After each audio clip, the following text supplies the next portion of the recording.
नमस्ते, मैं आचार्य अनीता। आज हम नाभि के विषय में कुछ अभ्यास आपको बताएंगे। नाभि कमल के पुष्प की तरह है। यदि हमारी नाभि का स्तर ठीक रहता है तो हम बिल्कुल स्वस्थ रहते हैं, हमारा भोजन पचता है। और यदि हमारी नाभि डिग जाए तो हमारा पाचन शक्ति, हमारे शरीर में चुस्ती सब समाप्त हो जाती है। प्राण और अपान को मिलाने वाला जो है नाभि का केंद्र है और ये आरोग्य का सेतु भी है, अर्थात हमें रोग मुक्त रखती है। माँ के गर्भ में होता है तो वह आहार नाभि के द्वारा ही लेता है। नाभि को हम इस प्रकार से समझ सकते हैं, मन और आत्मा की चेतना का आधार है और नाभि आरोग्य का मूल है। प्राण और अपान के मध्य सेतु का कार्य करता है। नाभि के लक्षण क्या हैं? कैसे हमें पता चले कि हमारी नाभि डिग गई है? नाभि जिसे हम धरण भी कहते हैं, नाभि भी कहते हैं, नेवल भी कहते हैं। ऐसी स्थिति में जब हमारी मन भोजन को ना करे, पेट में दर्द रहने लगे और यह लगातार दस्त आने लगे, लूज मोशन आने लगे या कब्ज की शिकायत हो जाए, तो ऐसी जब स्थिति आती है तो हमें ये ध्यान करना चाहिए कि हमारी नाभि ठीक नहीं है। इसका उपचार आयुर्वेद में या योग में ही संभव है, क्योंकि एलोपैथी इसको रोग नहीं मानती और ये अनेक कारणों से हो जाती है कि जिस प्रकार से हमारा शारीरिक मानसिक आघात के कारण हो सकता है, कब्ज के कारण हो सकता है, लगातार हम उपवास रखें उससे हो सकता है, या एक हाथ से कोई वजन उठा लिया जाए तब भी नाभि अपने स्थान से हट जाती है। इस प्रकार से नाभि के डिगने से, नाभि के अपने स्थान से हटने से अनेक प्रकार की समस्याएं आ जाती हैं। तो आज हम उसके विषय में अब कुछ ऐसे अभ्यास करेंगे जिसे हम स्वयं करने से अपनी नाभि को स्वस्थ रख सकते हैं, ठीक रख सकते हैं। तो करेंगे कुछ यौगिक आसनों का अभ्यास। सबसे पहले हम करेंगे लेटकर।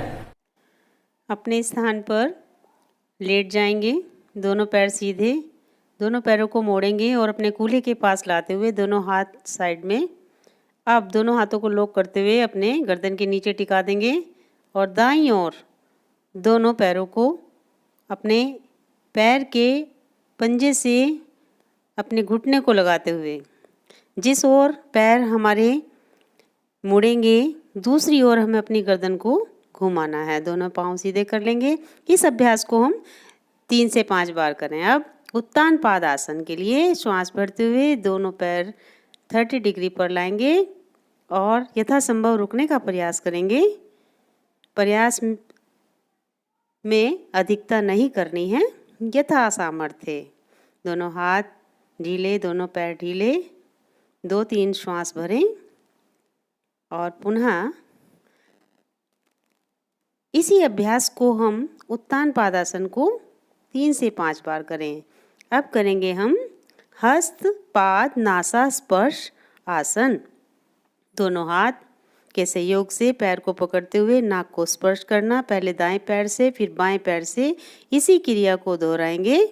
यह अभ्यास हमारे नाभि को ठीक करने में अति उपयोगी आसन है। इसी क्रिया को अब दोनों पैरों से दोहराएंगे। दोनों हाथों से दोनों पैरों को पकड़ते हुए अपने दोनों पैरों को माथे से या नासिका से लगाने का पूरा प्रयास करेंगे और विश्राम। अब करेंगे हम नौका आसन या हृदय स्तंभन आसन। दोनों पैरों को श्वास भरते हुए उठाया, दोनों हाथ साइड में, यथासंभव रुकेंगे। हमारा सिर्फ हिप्स नीचे रहेंगे, बाकी उठा हुआ रहेगा आगे का हिस्सा भी और पैरों का हिस्सा भी। विश्राम। गहरे लंबा श्वास लें। हर अभ्यास के बाद 2-3 श्वास हमें आराम करना चाहिए। अब हम पेट के बल आ जाएंगे और दोनों पैरों को उठाएंगे। दोनों हाथों से दोनों पैरों के पंजों को पकड़ लेंगे और हम करेंगे धनुरासन। सामने से चेहरा सीना उठा हुआ, पीछे से पैर की पिंडलियाँ उठी हुई, यथासंभव रुकें और फिर धीरे से मकरासन की स्थिति लेते हुए विश्राम। दोनों हाथों का तकिया बनाते हुए माथा टिकाएंगे, दोनों पैरों में कंधे जितनी दूरी करते हुए विश्राम। यह अभ्यास नाभि को ठीक करने में अति लाभकारी है। इनका 3 से 5 बार अभ्यास नियमित सुबह शाम हम करें तो तुरंत लाभ होता है। अब हम करेंगे पवन मुक्तासन। दाहिने पैर को उठाए और दोनों हाथों से लॉक करते हुए अपनी नासिका को लगाते हुए 2-3 श्वास भरें और फिर पैर को उसी स्थिति से लाते हुए सीधा बाएं पैर से पवन मुक्तासन दोनों हाथों से लॉक करते हुए नासिका का स्पर्श करें, 2-3 श्वास भरें यहीं रुकते हुए और धीरे से अपने पाँव को सीधा करें, 2-3 श्वास भरें। अब दोनों पैरों को उठाते हुए फोल्ड करेंगे, सीने तक लाते हुए दोनों हाथों से लॉक करेंगे और अपने घुटनों को नासिका से लगाते हुए फिर श्वास भरें और सिर नीचे दोनों पैरों को उसी प्रकार से उठाते हुए जैसे उठाया था। ये हमने कुछ करे आज नाभि को व्यवस्थित रखने के लिए, सुचारू रखने के लिए और शरीर को स्वस्थ रखने के लिए कुछ आसन। इनका अभ्यास जितने भी आसन हमने आज किए हैं 3 से 5 बार प्रत्येक आसन का हम अभ्यास करें और हमारी जो दिनचर्या हो वह व्यवस्थित होनी चाहिए, खान पीन हमारा व्यवस्थित होना चाहिए और कोई भी हम कार्य करें उसे झटके के साथ ना करें और एक हाथ से कोई कभी भी भारी वजन हमें नहीं उठाना चाहिए। और बहनें हील वाली चप्पल ना पहने, उससे भी नाभि जो है अपने स्थान से हट जाती है।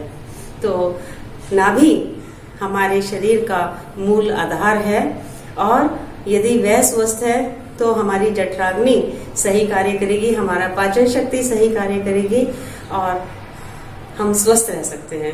योग करते रहिए, स्वस्थ रहिए और हमारी वीडियो आपको अच्छी लगे आप उसको जरूर शेयर कीजिए, सब्सक्राइब कीजिए।